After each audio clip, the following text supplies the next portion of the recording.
pour votre présence, si vous étiez là tout à l'heure, pour votre patience, car on a eu une panne d'électricité pour commencer notre matin, donc ça fait plaisir de voir des gens ici, et surtout, avec de l'électricité, on a du café. Amen. Amen. Donc ça, c'est important. Alors, aujourd'hui, on est dans notre série Traces, où nous suivons des traces de Jésus dans l'évangile de Marc. À la fin, après la prédication, il y aura un dernier chant. C'est un moment de réflexion, d'appel. Si vous voulez avancer, prier. Si vous aimeriez discuter avec quelqu'un, prier avec quelqu'un, c'est le moment aussi. Donc ça, c'est à la fin. Mais aujourd'hui, dans notre série Traces, on va continuer de voir dans le chapitre 8, les versets 10 à 21. Alors aujourd'hui, nous découvrirons un passage intéressant car il contient une simple déclaration que Jésus a proclamée. Jésus le professeur, Jésus l'expert, Jésus le maître, qui voulait toujours que ses disciples apprennent des choses. Et on voit souvent que les disciples avaient du mal, souvent, à apprendre ce que Jésus voulait qu'ils saisissent. Ce message était censé aider ses disciples dans leur formation, dans leur apprentissage. Mais, le grand mot « mais », on verra vite que non seulement ont-ils raté ce que Jésus disait, ils n'ont pas osé lui demander une clarification. Encore en plus, pour rendre la situation encore plus compliquée, ils ont présumé ce que Jésus voulait dire. Et ils ont raté terriblement le but de son message. Donc, troisième problème dans notre passage. Le but principal de Jésus dans notre passage, c'était de montrer des menaces, des dangers, des influences négatives qui pourraient aveugler ou distraire des gens de la vérité. Quand je dis menaces et dangers, je veux que vous compreniez que Jésus voulait enseigner et expliquer deux dangers, ceux qui venaient de l'extérieur, mais aussi de l'intérieur. Malheureusement, ça me rappelle de ma jeunesse quand il s'agissait d'une toute petite bête potentiellement dangereuse.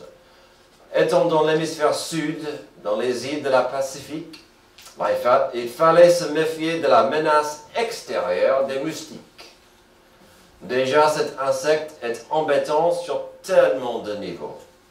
Même si un moustique ne vous pique pas, ce bruit horrible qu'il fait à côté de vos oreilles est un cauchemar. Et souvent, ça arrive quand vous essayez de dormir. Amen. Alors pourquoi c'est un problème? Car on sait bien qu'ils sont à la chasse. Et si je peux ajouter, les moustiques préfèrent certaines personnes que d'autres. Et mon sang, apparemment, est sucré. Mais non. Bon, je continue. Ils sont à la chasse. Ils aiment trop de se poser sur quelqu'un puis de piquer la personne. Mais cela n'est que le premier niveau de problème. Car un tel moustique aura envie de sucer et voler de votre sang. Une des conséquences à cela, c'est que vous aurez une piqûre qui va démanger pendant quelques jours. Pourvu que cela reste le seul problème qui arrive. Car jusqu'ici, nous avons un problème extérieur. Avec la piqûre, il arrivait, à cette époque, dans les îles, la menace possible d'une infection intérieure, celui du paludisme. C'est une maladie moche, avec des symptômes très désagréables, comme de la fièvre périodique, frissonnement. Alors, ces deux choses peuvent habiter ensemble, c'est incroyable. Frissonnement, vous avez froid, la fièvre, tout d'un coup. Après ça, en même temps, l'anémie et parfois même un coma. Il y a des mesures préventatives, comme de se couvrir son lit avec des filets, de prendre certains médicaments avant la piqûre, au cas où. Cette maladie, le paludisme, a obligé un grand déménagement dans ma jeunesse, car elle allait tuer mon père. Alors, nous parlons d'une menace extérieure, facile à repérer, suivie par une menace intérieure qui frappe fortement. Nous trouverons dans notre passage Jésus dans une situation où il voulait expliquer, enseigner et avertir ses disciples d'une telle menace. Le problème, c'était que, sans ralentir, sans poser des questions, ses disciples ont présumé certaines choses et ils ont complètement raté l'importance des mots de Jésus. Alors pour nous, rien n'a changé. Pouvons-nous apprendre aujourd'hui des mots que Jésus a partagés il y a 2000 ans? Quelles influences pourraient nous divertir de la vérité? Quelles menaces pouvaient nous embêter de suivre Jésus-Christ et de recevoir sa paix? D'abord, nous verrons l'influence extérieure de l'arrogance. Alors, il n'y a personne arrogant ici, heureusement, mais on peut être touché par cette influence extérieure de l'arrogance. Verset 10, aussitôt, il monta dans la barque avec ses disciples et se rendit dans la région de Dalmanuta. Les pharisiens arrivèrent, se mirent à discuter avec Jésus et pour le mettre à l'épreuve, lui demandèrent un signe venant du ciel. Jésus soupira profondément dans son esprit et dit, « Pourquoi cette génération demande-t-elle ainsi? Je vous le dis en vérité, il ne sera pas donné de signe à cette génération. » Puis il les quitta et remonta dans la barque pour passer sur l'autre rive. Le verset 10 dit aussitôt. Si vous n'étiez pas là la semaine dernière, nous avons vu Jésus produire un miracle très pratique, car il avait de la compassion pour une foule qui était avec lui quelques jours. On a vu une foule de au moins 4000 personnes. Après 3 jours, Jésus a fait un miracle de leur donner à manger avec 7 pains, avec que 7 pains et quelques poissons. Il a multiplié ça pour donner à manger et nourrir ces personnes. Et donc, il venait de servir son prochain avec un miracle, et maintenant, il arrive face aux pharisiens. Youpi! Quand les pharisiens venaient à Jésus, chaque conversation, chaque question, chaque entretien qu'ils avaient avec lui était censé trouver une faille, une faiblesse, ou tout simplement un moyen d'attraper Jésus. Puisque c'est l'influence de l'arrogance que nous avons comme premier point, j'aimerais vous montrer 2 choses importantes au verset 11 par rapport à leur demande. Pour que nous comprenions la gravité de la demande, permettez-moi de vous rappeler de ce qu'ils ont déclaré au sujet de Jésus au Marc 3.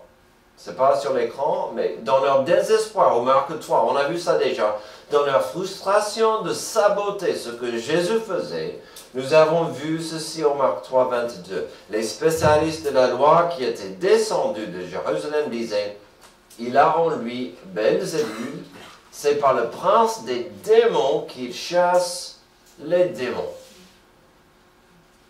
Leur meilleure stratégie, aussi pathétique soit-elle, c'était de faire de lui un sorcier.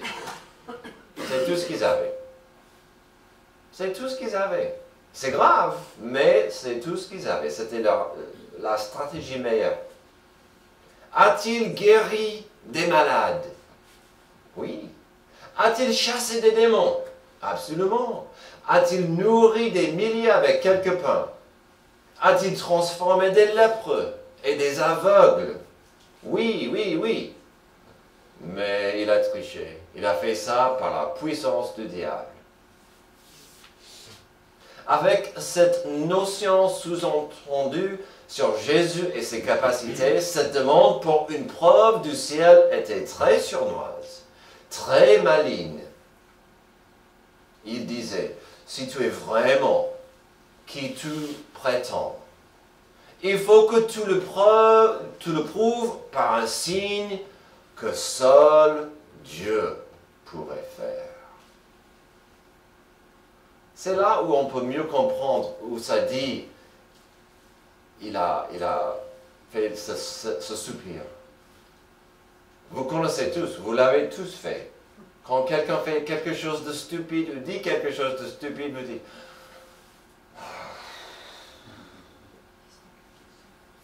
des parents, vous connaissez ça? Les ados vont dire la même chose. Mes parents.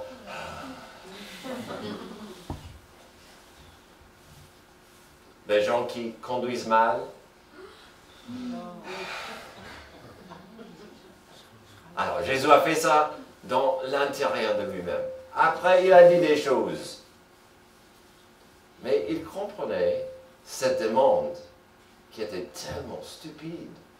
Le passage n'exprime pas de quel signe exactement qu'il voulait, mais dans le langage, cela semblait être vraiment quelque chose d'impossible et impressionnant.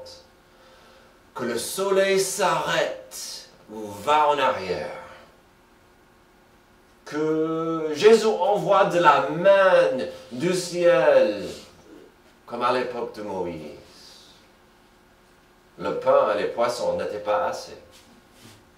Que Jésus fasse un spectacle avec des nuages et des orages. Alors quand vous y pensez, c'est pas mal comme défi. Car si Jésus disait non, des pharisiens pouvaient dire, ah, on le savait, tu ne peux pas faire de telles choses. Si tu ne peux pas nous faire descendre de la main du ciel, tu n'es pas Dieu, tu n'es pas le Messie, tu n'es qu'un magicien qui peut faire des petits spectacles. Tu peux mentir par le pouvoir du diable. Mais si vous avez suivi notre série juste un peu, vous savez que souvent quand Jésus opérait des miracles, il le faisait dans la compassion pour ceux dont on a besoin, ou parce qu'il était touché par la foi de la personne en face de lui. Mais ici, y a-t-il de la foi en face de Jésus? Y a-t-il de l'humilité qui fait appel à la compassion de Jésus? Au contraire, il n'y a que l'arrogance. Et Jésus va en revenir dans quelques moments. Mais avant cela, qu'en est-il de nous? On est entouré par l'arrogance qui dit, où est ton Dieu dans ce monde pourri? Qu'il se montre, qu'il se prouve. Je ne serais pas athée si Jésus descendait du ciel et montrait son existence, prouvait son existence. Est-ce que Dieu entend de telles phrases? Est-ce qu'il est tenté de répliquer et de y répondre? Ou est-ce que Dieu préfère attendre que cette attitude change un jour? Dans ce cas, cela s'appellera la repentance. Et Jésus en a parlé une fois au Matthieu 18, 3. Je vous le dis en vérité, si vous ne vous convertissez pas et si vous ne devenez pas comme les petits enfants, vous n'entrerez pas dans le royaume des cieux. Vous voulez voir Dieu? Vous voulez un signe? Commencez avec la repentance et l'humilité, afin que vous vous approchiez à Dieu.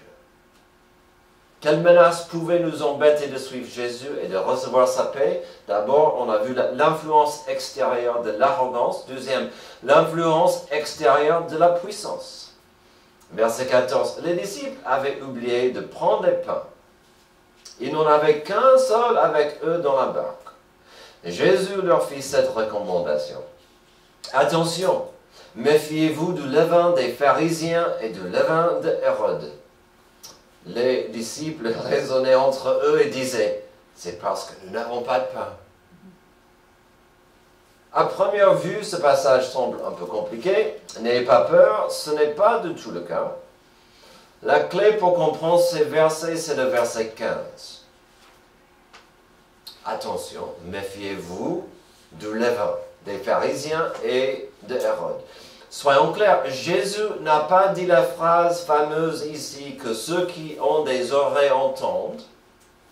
Nous avons vu à plusieurs reprises que lorsqu'il disait cela, il y avait un trésor caché dans la phrase à venir. Que les mots qui allaient venir méritaient plus d'attention et d'étude. Sans avoir dit la phrase, que ceux qui ont des oreilles entendent, nous avons une telle déclaration au verset 15. Que ceux qui ont des oreilles entendent. Ce que Jésus voulait qu'ils comprennent, et c'est la suite. Faites attention à l'influence extérieure de deux puissances. La puissance religieuse et la puissance politique. Il deviendra clair dans quelques instants que les disciples n'ont rien compris. Dans ce cas, il fallait demander à Jésus un éclaircissement, comme il a toujours voulu après avoir dit que ceux qui ont des oreilles entendent. Mais encore, nous trouverons que les 12 disciples continuaient à voir le monde avec que des yeux physiques, qu'ils ont encore raté la signification du monde spirituel autour de nous. On est tous victimes de ça. On rate souvent les choses spirituelles autour de nous, on voit que des choses physiques. Avec un peu de contexte, nous pouvons voir la vérité de ce que Jésus essayait d'expliquer. Et quand vous voyez ce que Jésus voulait expliquer, c'est magnifique et c'est toujours applicable pour nous aujourd'hui. La vérité capitale que Jésus voulait solidifier chez ses disciples était la suivante. Ce que vous croyez au sujet de Jésus-Christ est capital. Et on dit souvent ici, que fait-on avec Jésus? C'est la question. Qu'est-ce qu'on va faire avec Jésus? Si vous ne savez pas quoi faire avec Jésus, vous serez perdu. Jésus n'était pas qu'un prophète. Jésus n'était pas un gourou ou un sage qui émerveillait des gens avec sa bouche. Il n'était pas un magicien qui impressionnait des gens afin de les manipuler. Alors, quel est le lien entre les pharisiens et le roi Hérode? Que liaient ces deux puissances dans la culture de l'époque? Même s'ils ne croyaient pas la même chose sur Jésus, les deux camps étaient infectés par le même problème. Que faisaient-ils? Ils publiaient leurs avis sur la notion de qui était Jésus-Christ. Quand nous étions au chapitre 3, des pharisiens sans honte disaient à tous que Jésus était un agent du diable. Nous avons vu au chapitre 6 que le roi Hérode publiait que Jésus est une sorte de réincarnation de Jean le Baptiste. Nous avons même vu qu'avant des déclarations de Hérode sur qui était Jésus, Jean le Baptiste avait des doutes sur ce sujet juste avant sa mort. Et donc Jésus voulait que les gens comprennent. Vous allez entendre ceci des pharisiens à mon sujet, vous allez entendre ceci d'Hérode sur mon sujet. Il faut comprendre, il faut pas rater qui suis-je. C'est capital. Ce que Jésus voulait que l'on comprenne, c'est que nous entendrons des idées, des théories, des notions intéressantes sur l'identité de qui est Jésus et quelle était sa mission. Mais le moment où un tel mouvement, une telle théorie s'écarte ou dévie de la vérité divine de qui est Jésus, cela devient du levain. Quelque chose qui, de l'intérieur, va gonfler et changer la forme et la substance du produit. Le levain en soi n'était pas un produit interdit ou mauvais, mais c'était compris dans le contexte qu'il représentait quelque chose d'impur qui fera des changements et qu'il ne faut pas avoir énormément de levain pour changer et gonfler le pain en question. À mon avis, cette phrase était moins un jugement contre les puissances de l'époque, mais plus un avertissement pour nous de rester concentrés sur Jésus-Christ, le chemin, la vérité et la vie. Amen. De ne pas laisser des puissances du monde nous avertir ou distraire sur ce qui compte dans nos vies, de pouvoir comprendre qui est Jésus. Et parfois, vous allez croiser des groupes religieux, des sectes qui vont gratuitement lancer le mot de Jésus. Oui, on croit en Dieu, on croit en Jésus. Mais quand vous creusez un peu, Jésus n'est pas du tout pour eux le Jésus de la Bible. Et ça, c'est capital à comprendre. Qui est Jésus? Quelle menace pouvait nous empêcher de suivre Jésus-Christ et de recevoir sa paix? L'influence extérieure de l'arrogance, l'influence extérieure de la puissance. Mais avant d'avancer à notre troisième point, n'oublions pas que Marc nous a donné un détail tout à l'heure au verset 14, afin d'éclaircir pour nous à quel point les disciples étaient perdus et combien ils rataient l'importance de ce que Jésus voulait qu'ils comprennent. Ils ont dit, verset 14, les disciples avaient oublié de prendre des pains, ils n'en avaient qu'un seul avec eux dans la barque. Donc, maintenant, après son discours sur le levain et le danger des puissances autour, Jésus voyait que les disciples pensaient qu'il est fâché avec eux car ils ont oublié du pain. Amen. Il est fâché avec eux, oui, mais pas parce qu'ils ont oublié du pain. Une fois de plus, les 12 ne voyaient que ce qui était physique et rataient l'importance de la vérité spirituelle. Continuons sur l'influence intérieure de l'ignorance. Je suis désolé, mais on va parler de l'ignorance des disciples. Verset 17, Jésus, le sachant, leur dit, pourquoi raisonnez-vous sur le fait que vous n'avez pas de pain? Ne comprenez-vous pas, ne saisissez-vous pas encore? Avez-vous encore le cœur endurci? Vous avez des yeux, et vous ne voyez pas. Vous avez des oreilles, et vous n'entendez pas. Ne vous rappelez-vous pas? Quand j'ai rompu les 5 pains pour les 5000 hommes, combien de paniers pleins de morceaux avez-vous emporté? 12, lui répondit-il. Et quand j'ai rompu les 7 pains pour les 4000 hommes, combien de corbeilles pleines de morceaux avez-vous emporté? 7, répondit-il. Et il leur dit, comment se fait-il que vous ne compreniez pas encore? Ce n'est pas une question de sandwich, mes frères. Ce n'est pas ça le problème. Alors, éventuellement, est-ce que Jésus a expliqué l'importance du levain de Hérode et des pharisiens? Je l'espère. Je pense qu'il a fait. Il était trop fâché avant de le faire, mais j'espère qu'ils ont compris la leçon. Probablement. Mais d'abord, il a dû redresser et corriger leur attitude. Pas parce qu'ils ont raté l'importance de sa leçon, mais parce qu'ils étaient coincés sur cette notion de la quantité de leurs approvisionnements. Ils se souciaient du pain de ce jour. Un des premières erreurs et péchés que nous pouvons faire, de douter de ce que Dieu veut et peut fournir dans nos vies. Ils ont fait des soucis sur le pain de ce jour. Ils se souciaient de la quantité légère de ce qu'ils pouvaient partager et manger ensemble. Et cette attitude, quelques heures après le miracle d'avoir nourri 4000 personnes, était trop frustrant pour Jésus, le roi des rois. C'est pourquoi il a de la frustration dans sa voix au verset 21. Comment se fait-il que vous ne compreniez pas encore? Vous ne comprenez pas encore que je m'intéresse plus aux besoins de vos cœurs que des besoins de vos ventres. Vous ne comprenez pas encore que moi, votre Créateur, vous a créé avec un corps physique, certes, mais aussi avec une âme spirituelle. Et que le Créateur de vos corps est aussi le Rédempteur de vos cœurs. Et l'un est bien plus important que l'autre. Finalement, avec leurs doutes et leurs soucis pour leur prochain repas, ils devenaient presque aussi coupables que des pharisiens et Hérode.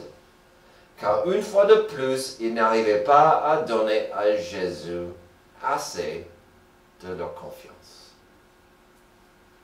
Ils doutaient du futur au pied de Jésus. Les amis, en principe, nous allons passer toutes nos vies en train d'apprécier qui est Jésus. De ne pas laisser les influences extérieures de l'arrogance et les puissances nous distraire de ce qui compte vraiment. Mais l'influence intérieure de l'ignorance Cette influence-là est parfois plus difficile à voir et comprendre. Heureusement, nous avons, contre l'ignorance, nous avons la parole de Dieu qui nous montre le chemin de Dieu, la vérité de Dieu, la volonté de Dieu. Heureusement, nous avons son corps, l'Église, qui existe afin d'aider des gens à quitter l'ignorance afin de devenir plus comme Jésus-Christ. Aujourd'hui, nous avons vu que le but principal de Jésus dans notre passage, c'était de montrer des menaces, des dangers, des influences négatives qui pourraient aveugler ou distraire les gens de la vérité, sa vérité. Quand je dis menaces et dangers, je veux que vous compreniez que Jésus voulait enseigner sur les dangers extérieurs et intérieurs à la vérité de qui il était vraiment. Jésus était frustré, il avait des bonnes raisons pour ça. Vis-à-vis de ce passage, si vous prenez 2 pas en arrière, il y a tellement de parallèles et des rappels de Jésus et sa tentation dans le désert de Satan. La 3e tentation de Satan était tellement simple à comprendre que ce n'était pas trop compliqué pour Jésus de voir à travers. La 3e tentation, c'était Satan qui a dit « Tombe à genoux à mes pieds, adore-moi et je te donne tous les royaumes de la terre. » Très mauvaise idée, même si c'était peut-être une tentation de régner sur tous les royaumes de la terre. Mais ça, c'était tellement évident que c'était pas très maligne comme tentation. Mais les 2 premières.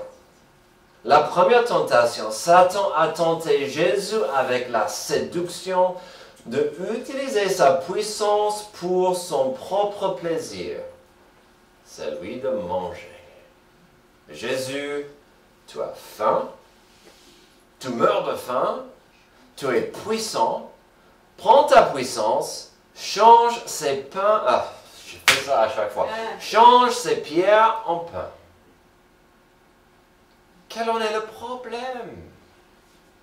Tu en es capable et tu peux te rassasier. Il y avait pas mal de problèmes. D'abord, il aurait abusé de sa puissance de transformer une pierre en pain. C'était un raccourci du travail qui est nécessaire pour faire du pain. Pas grave, mais aussi, et plus gravement, c'était un abus de son pouvoir pour satisfaire ses désirs égoïstes. Et Jésus n'allait pas le faire. Tandis que dans notre passage précédent, Jésus a utilisé ce même pouvoir quasiment pour nourrir 4000 personnes avec 7 pains.